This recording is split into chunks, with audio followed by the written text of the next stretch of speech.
You can literally walk into a retail store every single day of the year and steal $949 worth of merchandise, and you will never do a minute in jail. Is it a day or No, is no, it no. per time? It's so you could per actually incident. You can go back. So you can steal $949 and walk out of that store and go back in and do it again. Yes. No compounding consequence. The voters, I believe, were duped because the summary and title said it was the Safe Neighborhoods and Safe Schools Act. So that's all a person looks at. If you get that sample ballot and you see in this Proposition 47, the Safe Neighborhoods and Schools Act, I'm voting for that. My guest today is John McGinness. He's the former sheriff of Sacramento County and a radio host in Sacramento. A lot of people are saying Proposition 47 has impacted California by causing the retail theft to increase significantly, and drug addiction and homelessness are on the rise because of Proposition 47.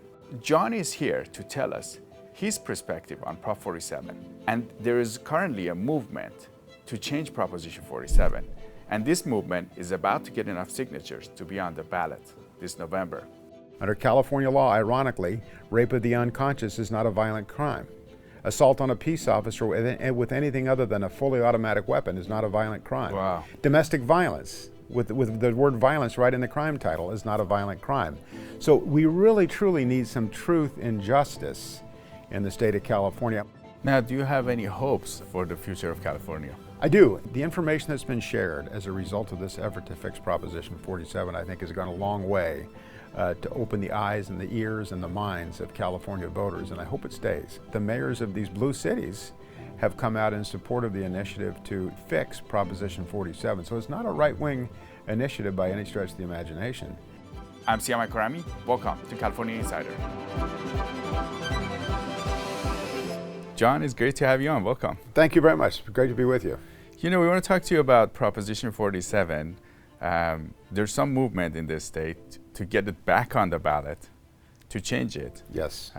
People have been complaining that this proposition has caused a lot of addiction in the streets. People are doing drugs in the streets. It's contributed a lot to the homeless situation that we have in different counties, from San Diego to San Francisco to Sacramento, where you're from. Yes.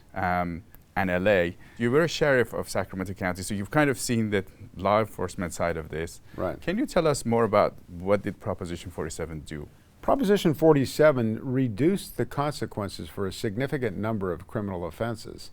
Methamphetamine, heroin, cocaine, fentanyl, the date rape drug of all things, all were felonies to possess prior to the passage of Proposition 47.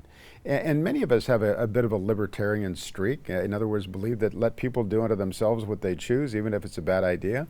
But it's foreseeable that the abuse of these drugs will cause problems for other people with whom the offender shares geography.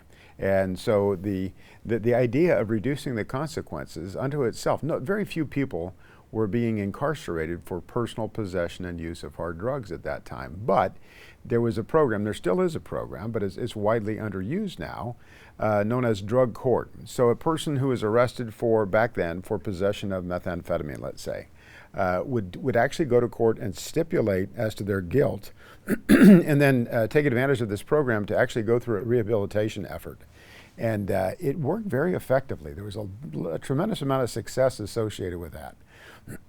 People would graduate from the program and go on to live healthy, productive lives. I've just talked to two people in the last couple of weeks, one of whom is a journeyman electrician, has a beautiful young family now, and he said he wouldn't be there but for drug court because he was arrested for being under the influence of and in possession of methamphetamine. Obviously, this is pre-Prop 47. He went to court. He said, yes, I'm guilty, but I want to try to get this reduced from my record and not go to prison, and I'm willing to go through whatever recovery programs the court has. So he did, and as a result of that, he turned his life around. Another gentleman who had a very similar experience, he went on to get his teaching credential, and he's now a PE teacher, a physical education teacher. He's a very, very healthy, robust-looking guy, and he's living the dream. He's very, very happy. So they both lament the fact that now nobody's arrested for possession of hard drugs. They're given a citation, and they overwhelmingly fail to appear in court as a result of that citation. They just disregard it completely. But it's a misdemeanor, so they're never in California going to do any jail time for that. So there's no impetus for them to enter into treatment or rehabilitation. So those people are all lost, and that's why you've seen this tremendous spike in homelessness. Homelessness isn't really the issue.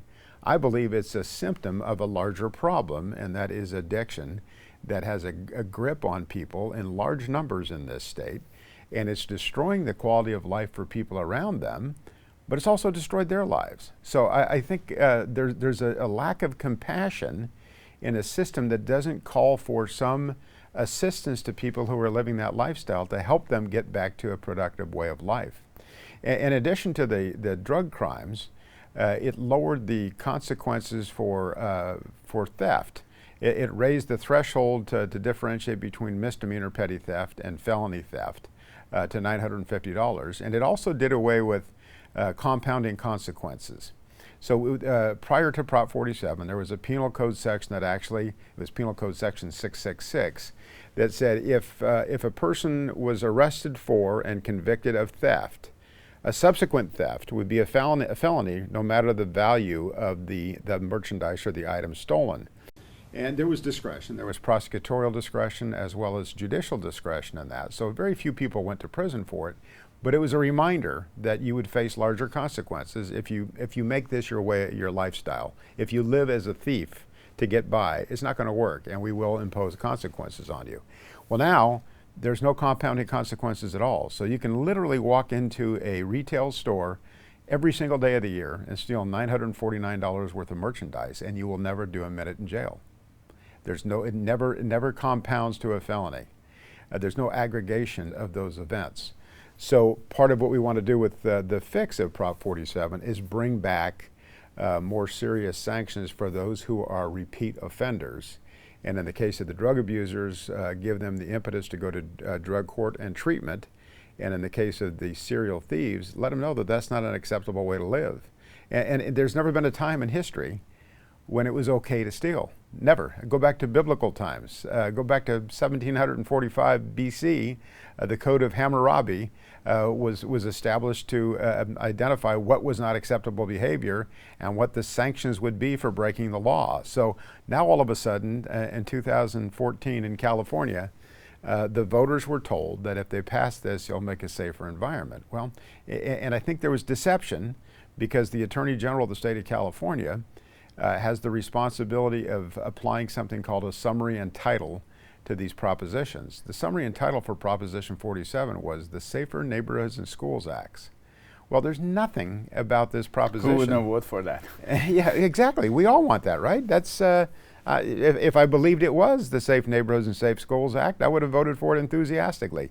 But I took the time to read the proposition and saw that it was anything but. And in fact, there's an irony, a very sad irony associated with it. It passed on November 3rd or 4th, I can't remember the exact date, of 2014, but it took effect immediately. So the very next day, Los Angeles County Sheriff's deputies were dispatched to a big box store up in Santa Clarita. I don't know if it was a Lowe's or a Home Depot, it doesn't matter. So this guy goes in to steal from this big box store, and prior to the passage of Proposition 47, burglary is defined as entering a lockable structure with the intention to steal or commit a felony. So if I'm invited here to this building, but my plan is, before I come in, I'm going to come in here and steal something. I'm going to steal something from you, and I've established that plan before I come in. I'm not just a thief, I'm a burglar. Well, Proposition 47 changed that. It did away with commercial burglary as a felony. So the sheriff's deputies that responded to that business in Santa Clarita were prepared to book this suspect for commercial burglary because there was evidence that he had planned his theft. He entered the store with the intention to steal and actually committed that theft. And they caught him, right? The store employees caught him and detained him. The deputies get there, and they're ready to take him to jail. And they were actually called by a supervisor who said, hey, Proposition 47 passed, so now you can't book him for commercial burglary. You have to give him a citation and release him. He had that citation in his pocket when the suspect went to a local school bus stop where he found a young woman seated waiting for a bus in a residential neighborhood. Remember, this is the Safe Neighborhoods and Safe Schools Act. He abducted her, took her into a nearby field, and raped her and left her for dead. So that is the Wow. very day after, and that would not have happened if Proposition 47 hadn't passed. Now, would he go on to live a good life? Probably not. But just the irony of what that so clearly illustrates. This was anything but an effort to increase the safety in schools and neighborhoods. So it's taken 10 years, but I think the public has become very much aware of it. And not only are they aware of how this is playing out, but they're beginning to understand that they were deceived. They were deceived by the members of the legislature, the governor, and the attorney general, who promoted this and supported this. This was supported by then Lieutenant Governor Gavin Newsom and Governor Jerry Brown, as well as the majority of the legislature. So, was the idea this because some people were going to prison and a lot of people were going to prison, and then when people would go to prison, they will end up learning bad things there, they will become worse. And was the idea to stop that cycle? I honestly, I'm not quite sure what motivated them to do that. Some of the justification is that it's very costly to incarcerate people, and it is. I think that needs to be looked at. I think the cost of incarceration is $100,000 per year. It's along the lines of what it costs to send a kid to Harvard. So it should obviously it's way out of line. It shouldn't be that much. But I think if you enforce the law efficiently and frankly relentlessly, you wind up with fewer people committing crimes and therefore fewer people incarcerated. And I'll give you an illustration of that. Way back when, there was a very sad case, ironically it was in Sacramento County, where a young girl was killed by a drunk driver. She was a pedestrian on a major thoroughfare and got hit by a drunk driver. Her mother was a woman named Candy Leitner, who started an organization called MAD, Mothers Against Drunk Drivers, because she was so outraged by the fact that DUI offenders were be given very light treatment in California. They were not sentenced to harsh consequences for what is known to be very dangerous behavior. There's a good case that serves as an illustration that when you have laws that are clearly understood by the masses and enforced to the letter, you can actually reduce the incidence of criminal behavior. I'll offer a case of DUI in California as an example of that. Way back when, in the early 1980s, a very sad case. A little girl was walking on a major street in Sacramento County, and she was hit by a drunk driver and killed. Her mother, Candy Leitner, was so offended and outraged by the fact that there were minimal consequences imposed on people who were engaged in knowingly very dangerous behavior, drunk driving. So she started an organization called Mothers Against Drunk Drivers. Candy Leitner took on a huge notoriety for it. She's had some personal problems of herself since that time, regrettably, and I don't know how she's doing now. She moved to Texas. But she did make a significant imprint on the state of California and called for and got more significant penalties for impaired drivers.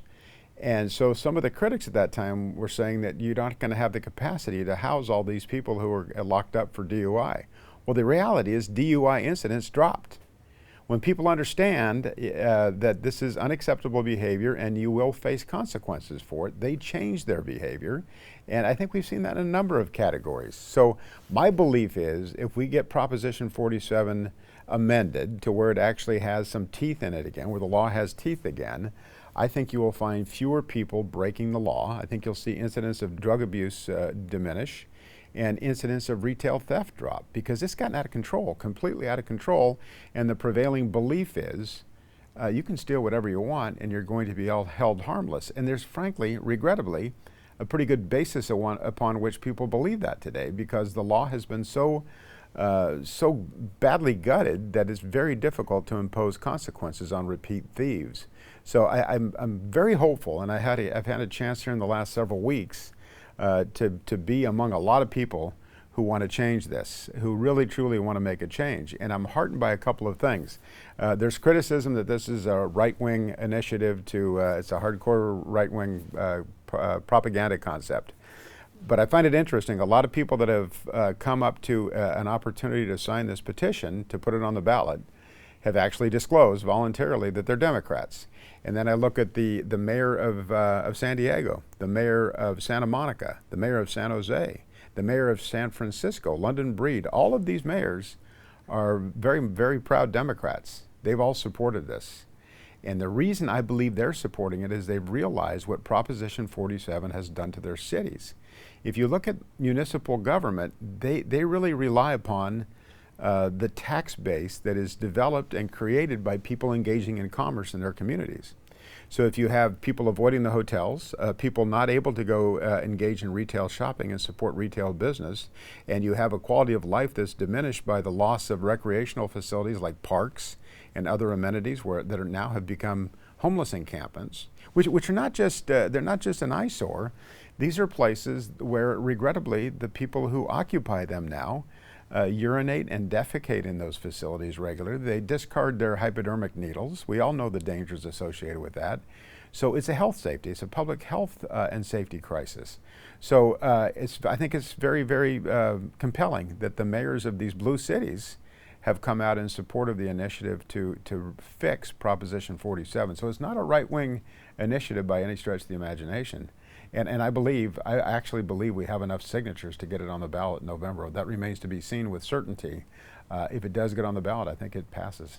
There's been a lot of debates on this in the Capitol, and we've been reporting on that. Some of our reporters have been closely watching this. And some of the legislative leaders and also the governor, they don't believe it's the Prop 47's fault that is causing the retail theft. They think there is a group of organized thieves that are doing the retail theft. What are your thoughts on that? I think there are organized thieves that are doing retail theft, but I think they're doing it because of Proposition 47. Because as a result of Proposition 47, first of all, that felony misdemeanor threshold has gone up. That's undeniable. It went up to $950. And that the fact that there's no opportunity to aggregate those offenses, you go back every single day of the year and engage in the same behavior, you're not held accountable for all of those thefts combined. It doesn't become a felony. So now, I don't think everybody who's stealing, by any stretch of the imagination, is part of an organized crew, but certainly it invites that, and you did not have that before 2014, because generally speaking, most retailers had their own in-house loss prevention people, that is to say, people who were discreetly watching for thieves. They would detain those thieves and hold them for law enforcement. Law enforcement officers would come and actually advise that suspect of their Miranda rights and give them an opportunity to answer questions if they chose to do so with a Miranda advisement. And if it was a simple petty theft, they would give them a citation and release them. If there's evidence that they entered the store with the intention to commit a theft, a burglary, they'd be booked in jail. If the dollar amount was over the felony threshold, which was at different times $200 up to $450, they would be arrested for that. Or if they had a prior theft incident on their history, they would be taken to jail for theft with a felony. That's all gone now. That all went with Proposition 47, and coincidentally, you have a spike of these retail thefts ever since. I don't think it is a coincidence. I think it's a cause and effect. In addition to that, if you ask the average person who has been in California for over 10 years, how many homeless encampments, how many tents did you see in urban and suburban areas? I can answer the question for you. You didn't see any because it was not allowed. Municipal parks, county parks, regional parks were not there for the use of overnight camping, and people would be arrested if they camped out there. It was just simply not allowed. That's all gone by the wayside as a result of Proposition 47, and the incidents of death on the streets and addiction have just spun out of control. So I would argue with anybody who asserts that Proposition 47 has not played a role in this. I can't get into their head and say what their intentions were. I have a hard time believing that smart, reasonable people would not foresee what this has produced, because it looked very clear to those of us that actually read the initiative, read the proposition, and opposed it publicly at the time for these very reasons, and that's all now come to fruition. So I think we've really done a disservice to the state of California. And it's very interesting, and I find this to be a very compelling statistic. You're no doubt familiar with In-N-Out. They're a very, very successful fast food burger chain, right? It's owned by one company, family owned, and started. It's one of the best burger chains. It absolutely is. They do very well. They've never closed a store in their history. They've only grown. Well, they just closed their Oakland store, and it was not for a lack of business. On the contrary, it was near the airport and near a business that led a series of law offices where I actually spent some time, so I'm familiar with the venue, and it was busy all the time. But they closed it because they had concern for the welfare of their staff and the patrons, because crime had gotten so bad there. So there is no longer an In-N-Out restaurant in the city of Oakland. Similar thing is true of a Denny's. that had been in Oakland for years, and it had to close. So that is all a product of runaway crime.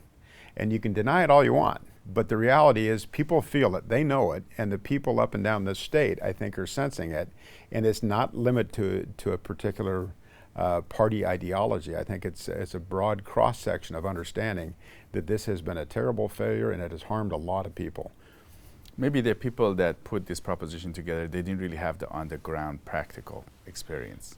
I don't know, but I think it's pretty safe to say, and again, if you study history at all, there's never been a time when the propensity to misbehave on the part of human beings was not known, and there wasn't some effort undertaken to address that and to minimize the incidence of that behavior and to impose consequences on those who engage in it. I mean, it goes back, as I say, biblical times.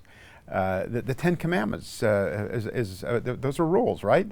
And so now we have modern statutory law, and there's never been a time when it seemed advisable to reduce the consequences of those kinds of conduct that would have a foreseeable adverse impact on everybody who's affected by it, the business community. Frankly, the public coffers are drying up because they don't have the revenue they once had. The ability for people to live their lives and recreate and enjoy life in a community, that's gone. And I think it's very important to acknowledge that the offenders themselves are suffering as a result of this too. If you think of a young teenager, and they're at that point in life where we all were, where you're probably considering maybe not using the best judgment, and you're tempted to steal something. Maybe the other kids are doing it. Why not do it too? Are they better off if they're caught and held accountable for it on the first incident? Or are they better off if they get away with it time after time? What's the likelihood of them having a bad life going forward? My belief is, firm belief, is that we have created a generational layer of people who have not had the benefit of the justice system serving them properly. Because when they broke the law, they weren't held accountable, and they became serial habitual thieves, and their lives are not going to be good. Are you concerned with stock market volatility? The markets closing in on their worst year since the financial crisis. Two of the major indices had their worst day since 2020. U.S. financial markets had their worst day since the start of the pandemic. Do you really trust this economy?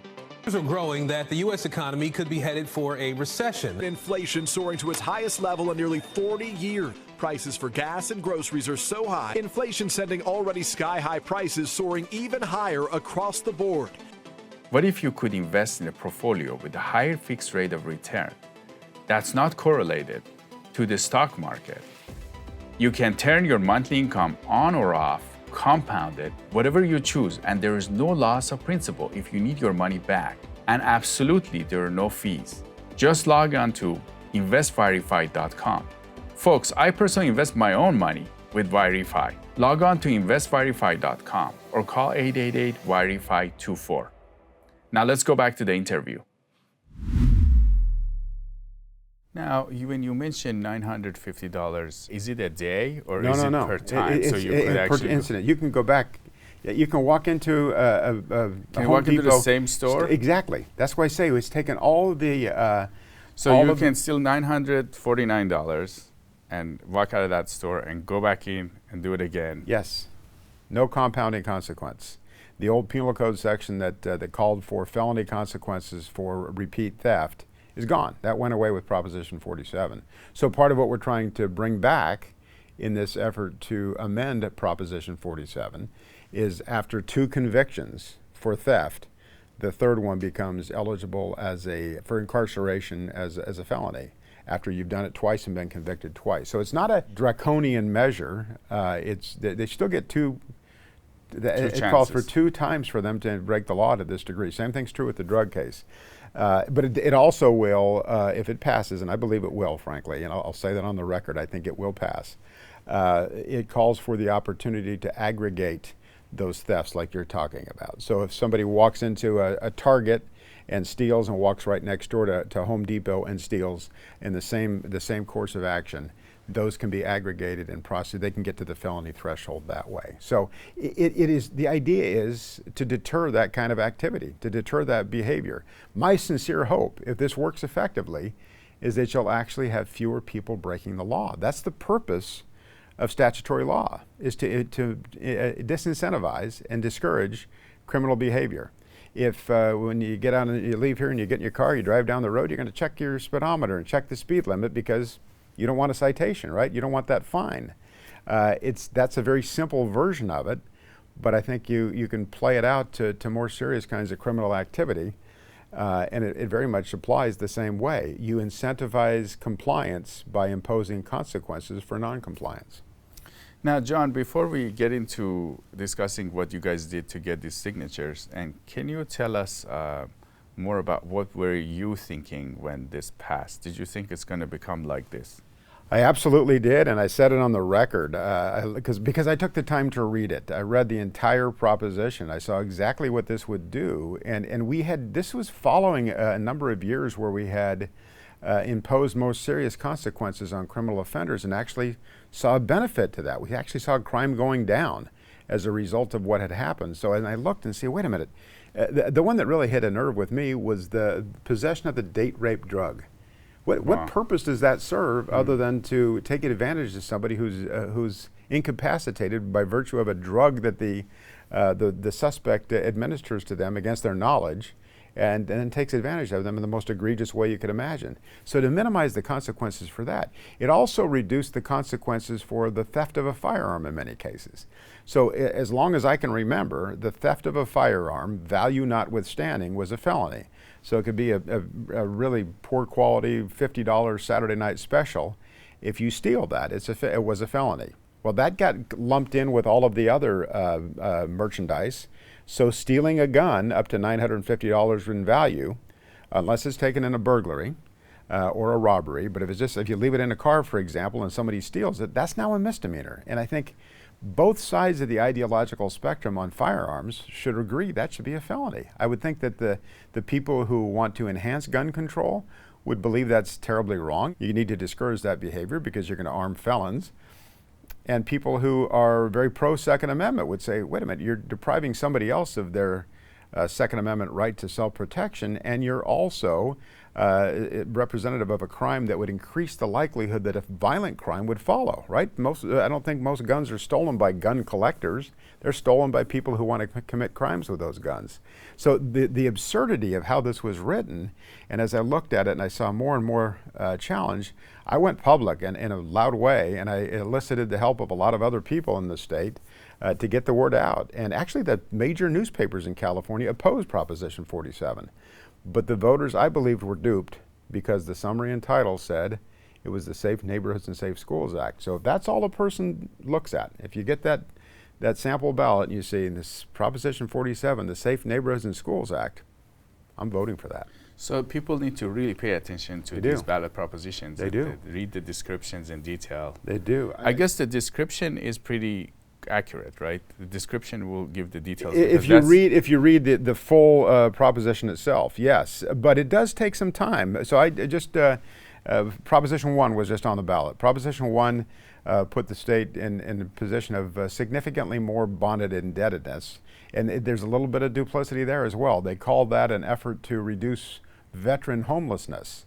Well, as you read through 67 pages of language on what this proposition would do, there's really nothing for veterans in it. And it created huge bonded indebtedness. They call it about $8 billion, but it goes beyond that because there's debt service on that and there's interest on that. It's probably about $10 to $12 billion in bonded indebtedness that I think will do nothing to reduce homelessness. That's what it was supposed to do. So again, now that one was very, very close. And I think I choose to believe that the closeness of the outcome of Proposition 1's election was related in some part to the awareness that people now have because of Proposition 47. I think there were more people that read it and paid attention, so it passed by, I think, 20,000 votes. Very, very close. And Governor Newsom, I think, spent $12 million on... More. I think his PAC had $20 million. Okay. And then the last few days, it got to $26 million. Okay, it was a huge amount of money. I think it was 14,000 on the opposition side. But I still kind of see a moral victory in that one because it was very close. It's still a moral victory, is still a loss. But I think if Proposition 1 had been on the ballot 2 years ago, it would have passed by a landslide because people would just look at it, hey, I feel bad for homeless veterans, I want to help, and I'd check a box on that not knowing what it did. But I went through 67 pages of it, and I wrote 12 pages of handwritten notes out of it, and I shared that with my radio audience and implored them to not be fooled and not vote for it. My hope, and I want to believe it very candidly, is that there is a sense of awakening that is coming, and perhaps we'll make wiser decisions going forward. Now, John, can you tell us, you've been involved with this signature collecting process for this fixing Prop 47. You call it fixing Prop 47, yes. right? Yes, fix or amend Proposition 47. It doesn't eliminate Proposition 47, but it does make, I think it ameliorates a lot of the consequences. So it's been a great experience, and it's been about 6 or 7 or 8 weeks now, and I've lost track of time, frankly, but it's what I have been doing. I've kind of put my business on hold, and I've called for volunteers to help with it, and I've worked with some incredibly great people. Some of the district attorneys in this state, including the DA in San Diego County, the DA in Fresno County, the DA in Sacramento and Placer County, El Dorado County, Yolo County. They have all stepped up and really helped out with this, and some of their staff have been incredible on their own time, going out and helping with the signature drive. And there's a number of people, ordinary citizens, who have seen what's happened here, and they've volunteered to come out and help us with this. And it has been remarkably gratifying to see nice people. We had, I think, the biggest single signature event in the state of California, perhaps ever, but certainly on this effort, was at the Roseville Auto Mall, which is a suburb of Sacramento. The Auto Mall they've got a variety of different car dealers represented there. They graciously gave us their venue. I broadcast my show live there, and we had 3,000 people come out. There was a 45-minute wait to sign. And I did. I think it did impact some of those car dealers that blocked their driveways and so forth. So I feel bad for that, but I appreciate their generous sharing of their resources. And the beauty of it was, and continues to be, because I'm getting calls still, this brought out the best in people. It really, the people that came out to help, and again, it's not limited to Republicans, not limited to any particular political ideology. People from a broad cross-section of thoughts and ideals were present. They're all universally polite and pleasant and want to do the right thing to help their community. So there's a very nice little community in Sacramento called Land Park, and they are experiencing something that's very illustrative of what they're dealing with, what this all represents, because their community is, if you could envision, just like little gingerbread houses. Just there's not a yard or a home that's not well kept in that entire community. Beautiful place, uniquely so. But the surrounding area is really, truly decaying rapidly. A lot of businesses have closed. The retail stores have to lock up their merchandise. And so they're seeing the effects of that, and the people who live in this community want very much to keep this at bay and preserve what they have. So I refer to them as my Land Park Army, and they've come out and helped very, very, very selflessly to get signatures. And I got to give a shout out to, by the way, I didn't know these people prior to this effort, and now we've friends. Actually covered some of their stories on the show as well. Yes, and they're great people.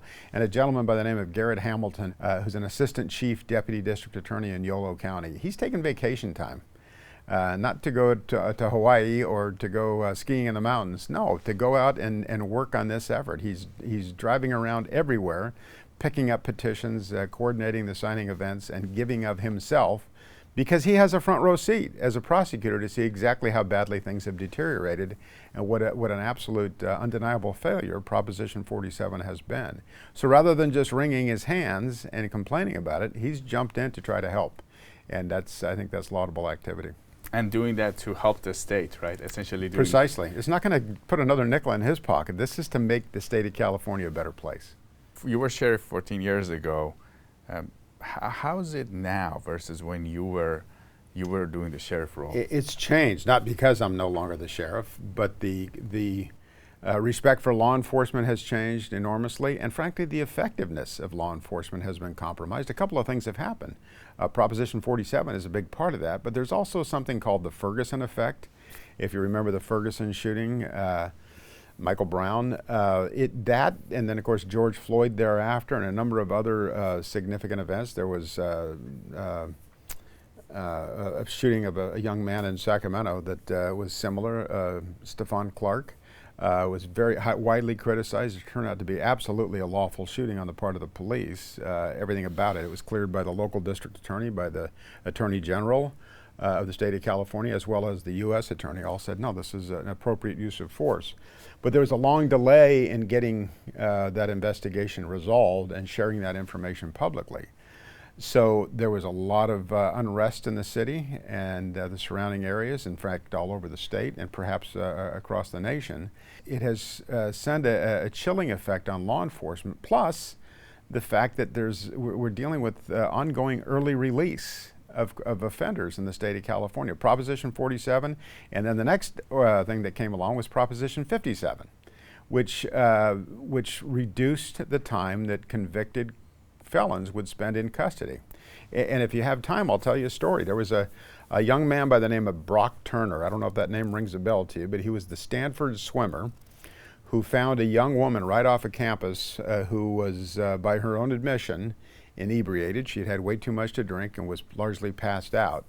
He saw her and decided that would be a good person to take advantage of by sexual abuse. So he did so. And so he was convicted of that and sentenced to 6 months in jail. And she actually shared a victim impact statement in court that greatly detailed the extent to which he destroyed her life. And she was always also very forthcoming and said that, hey, I put myself in this position. I voluntarily and regrettably put myself in a position where I could be taken advantage of. But that doesn't give him a pass. This was in Santa Clara County.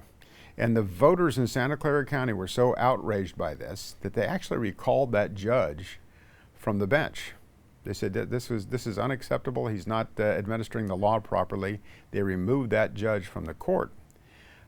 Ironically, on that same ballot, Proposition 57 was there, which was billed as an effort to keep the most hardened prisoners in custody. That was what they called it, the most hardened criminals in custody. What it did was give the Department of Corrections and Rehabilitation the authority to release people early. So what happened on that same ballot where the judge was recalled for that sentence, which I believe was improper, was way too light. And by the way, the reality was 6 months becomes 3 months because they get good time credit. So think about this. Think about a school kid getting out for summer vacation in late May, early June. Think how fast that time goes before they have to go back to school in the fall. That's how long Brock Turner spent in jail for violently sexually violating this young woman. Which is just egregious. It's a horrible thing.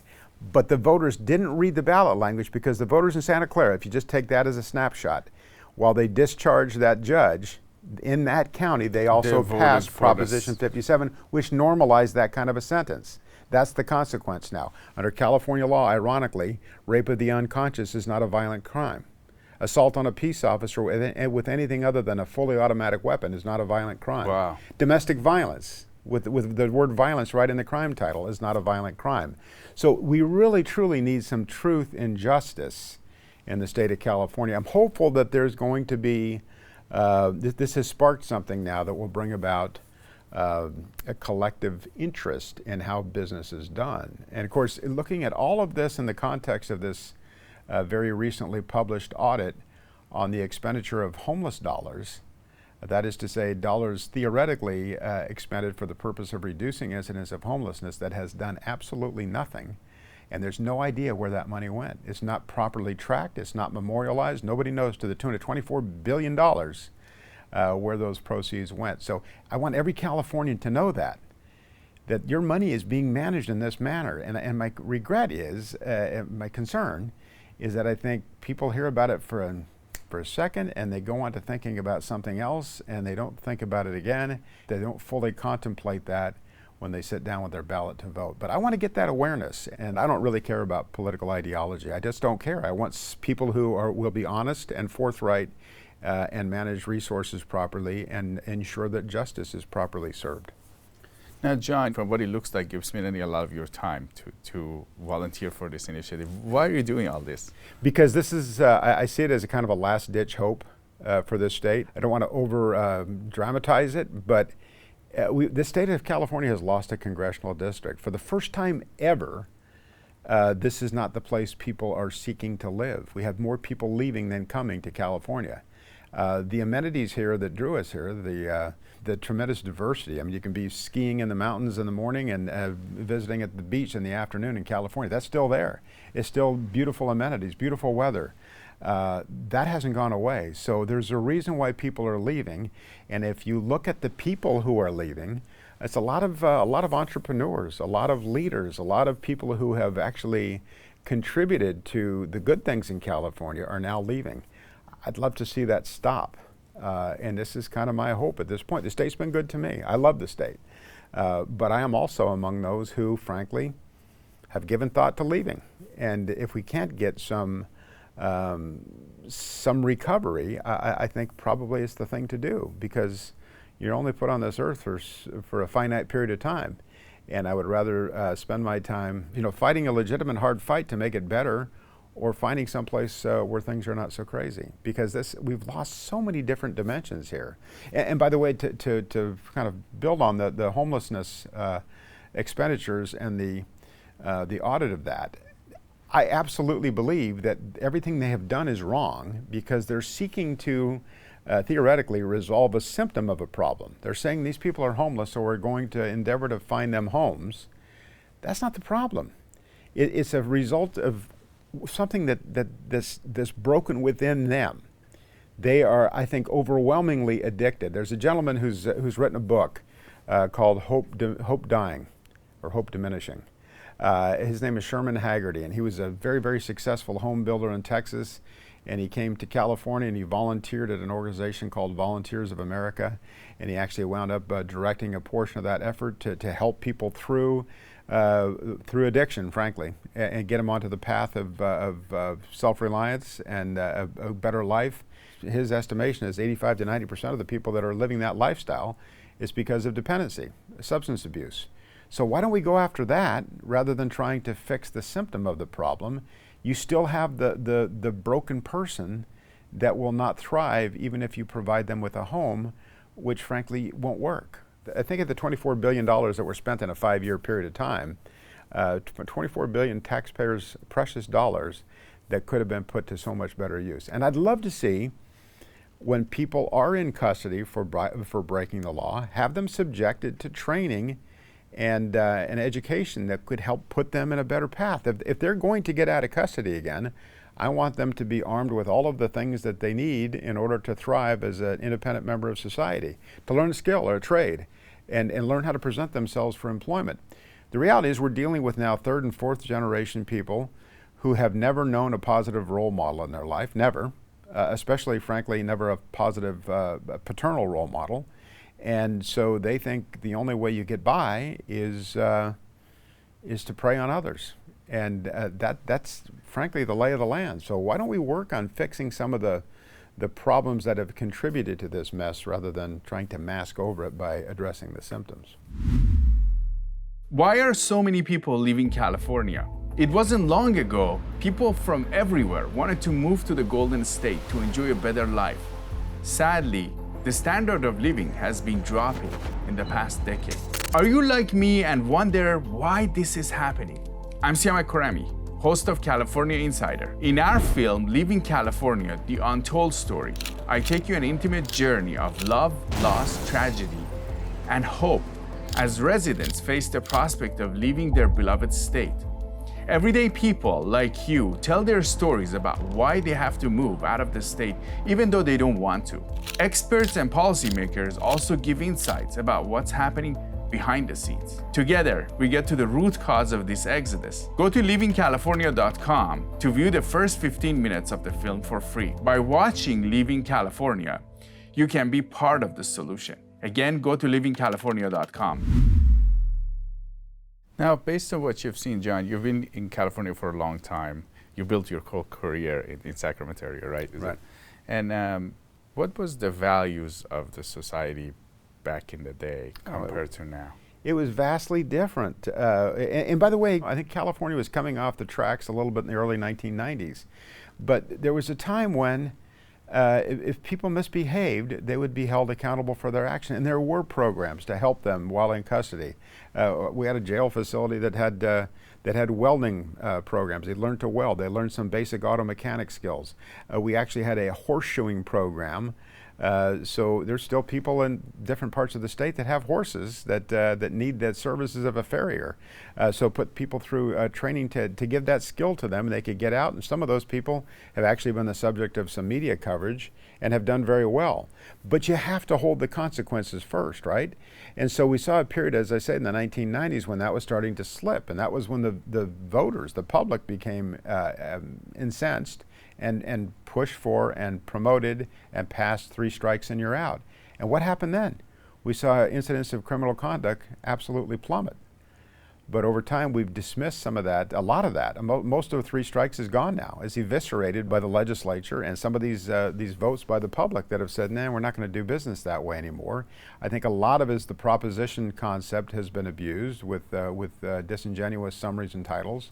And we've really truly lost our way. We no longer have a justice system that recognizes what its fundamental purpose is.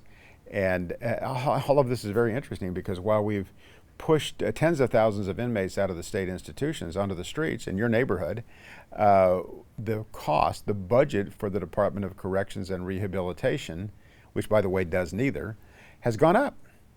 Wow. So how does that make sense? And I understand people are trying to do good things and they're working hard and they're raising their kids and they're involved in youth sports and all sorts of activities, structured lifestyles, very busy. So when it comes time to being informed and recognizing their role, the voters' role in our society, they're at the very top of the organizational chart in government. They call the shots. They determine what propositions get passed. They determine who represents them in the legislature. They determine who's in the executive branch of government, serving as the Attorney General and the governor of the state. And I'm afraid we have really truly not done well in that regard. The information that's been shared as a result of this effort to fix Proposition 47, I think, has gone a long way to open the eyes and the ears and the minds of California voters, and I hope it stays. I really truly hope that the vast majority of people, I'd love to say everybody, takes the time to read this auditor's report on the squandering of $24 billion taxpayers' dollars to fix homelessness. If it had fixed homelessness, maybe it would be worth it. Not only has it not fixed it, it's gotten worse. Now, John, do you think the public is the same as before? Do you think the values of the public in California is similar to the 90s, or do you think it's changed significantly? Or the problems we were seeing is connected to the values that we have? It's a great question. I think a lot of it has to do with the proposition process and this summary and title. And under California law, the responsibility of identifying the summary and title. What are we going to call Proposition 47? That's the job of the Attorney General of the state. And that's a partisan office. And there was a time, I can tell you personally, from talking to when Dan Lundgren was the Attorney General and his chief deputy was a man by the name of Dave Sterling. Dave Sterling was the chief deputy, and part of his job was to actually write the summary and title on propositions. And he painstakingly researched things to make sure he got it right. He had his own opinions, but he wanted to make sure that the summary and title matched what the proposition would actually do. That's gone by the wayside now. You have outright dishonesty in terms of how these propositions are titled. When you say that Proposition 57 will keep the most hardened criminals in custody, when you're letting a lot of them out. And part of what came out of Proposition 57 was, suppose you have somebody who's a career of violent criminal offender, and on their last arrest, a couple of years ago, they took advantage of a deal. They pled guilty to a paper crime as a part of their crime spree, and that was supposed to land them in custody for the rest of their life. The DA said, okay, this works. It's cost effective for the taxpayers. They don't have the burden of a trial. That person's now out because they only looked at his most recent crime. They didn't look at his full criminal history. If you hear about a major crime, I challenge everybody to look at this. When you hear about a major crime that takes place and it's solved, the person responsible is identified and in custody shortly after the crime takes place. I'm willing to bet that the vast majority, if not all of those, are people who are early releases from custody. There's an absolute abundance of foreseeability that the best predictor of future behavior is past behavior. So if we lock people up for a period of time and warehouse them with others who share the same propensity for misconduct, and now we let them loose early, because somewhere along the line somebody thought it was a good idea and they persuaded a sufficient number of the voters to go along with that through a disingenuous summary and title on a ballot measure, that person's going to be out in your neighborhood. And that's what we've seen. That is exactly what has happened. Reoffenses are the norm. So when I started there, I think there was a greater recognition. And I don't know that the electorate have changed. I don't think they get as much legitimate information as they once did. I'm thrilled to see the Epoch Times take the position they have. They're filling a void that I think doesn't exist anymore. In spite of all of the modes of communication that exist now, I don't think the public has ever been less informed. And I find that to be frustrating. Back when, there was 3 local news stations. Most towns had 2 daily newspapers. That was it. And I think the people were much better informed. They knew what was going on at City Hall. They knew what was going on at the County Board of Supervisors. And if it got bad, they would let their voices be heard. I don't think that awareness exists anymore to a large degree, and that's hurting us.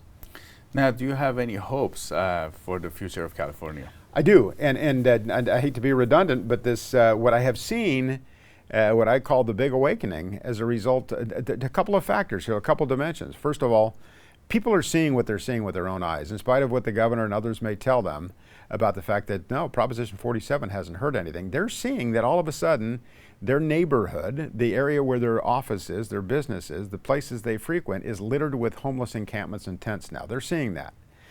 They're also hearing the term rip and run retail theft, smash and grab thefts.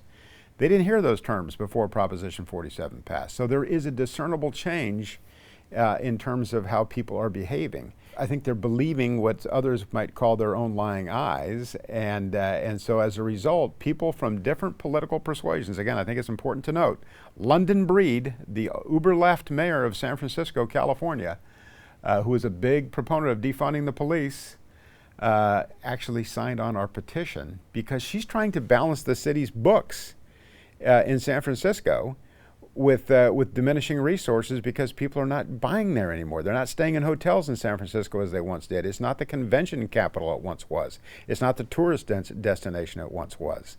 So I had occasion to speak to a group in San Francisco. It's been a few years ago now, before the pandemic. And it was at a venue where they tried to give me an opportunity to park in their parking structure, but I got there a little bit late and it wasn't available. So as I went in and introduced myself and I was getting ready to go speak, a gentleman came out from behind a corner and said, hey, I was not eavesdropping, but I heard what you're talking about. They told me I could park on the street. And he says, if you park on the street, leave all 4 windows open and don't leave anything of value in your car because they will get in your car. Then he explained to me that he was a captain with the San Francisco Police Department. And I appreciated his counsel, and I took it. When I left there that night, I walked past 2 cars, each of which had one window smashed out. So, but you think about the idea, we're living in a world, and again, I'm not knocking his counsel, I appreciate it, but where a police captain is telling somebody to not lock their car because it's inevitable that they will get in your car. The question is, how much damage do you want to endure as a result of that? So things are broken. And anybody who tells you otherwise is being disingenuous. But I just sense, and I will be very candid with you, is with an abundance of hope that there is a bit of an awakening. So John, do you have any other thoughts for our audience? I have a lot of thoughts, but I'll try to narrow it to this. And I would just implore the viewers and people who read the Epoch Times to pay attention, to really use your critical analysis, your ability to recognize when you're told something by an office holder, a politician, to engage in skepticism. It's not disrespectful to do that. Push back on it. You push back on some of my assertions today. I welcome that. I think it's good and appropriate. And that's your job, right? You're interviewing. Because we want to make sure it's get the right information. Absolutely true. And by the way, I would love to debate some of these things with people who see it from the opposing point of view. And I find it interesting that they're disinclined to debate. I want to share what I have a passionate belief in, and I would think that those who think that Proposition 47 was a good thing would want to do the same, but they don't seem to want to. So I just implore the audience to engage in critical analysis, to be skeptical, and to confer with others, and maybe occasionally read an opinion piece that might be something that would open your eyes. I found it significant that the major newspapers in California did oppose Proposition 47. I think newspapers, frankly, in many of cases, local papers have lost a lot of what they had at one time, and they've given it up. There's a reason why it's gone. But that was also... They had better investigative reporting back in the day, they were more critical. They were more critical, and they were less inclined to... and that's what we were doing with the show, and Epoch Times is like that. We're trying to hold government leaders accountable for the public. That's the job, right? But I think so much in the case of the local newspapers, they've gotten to be propaganda for their own points of view. There was just a very recent piece that came out by a senior person at NPR that talked about the one-sided nature of ideology at National Public Radio, which is publicly funded, ironically. It was terrible. It had such big credibility with everyone, NPR. Yeah, but not with good reason. There is no critical thought there. There's no skepticism. There's no pushing back. That's what we need. That's what makes for a healthy society. John McGinness, former sheriff of Sacramento County, it was great to have you on California Insider. The pleasure is mine. Love to be back again.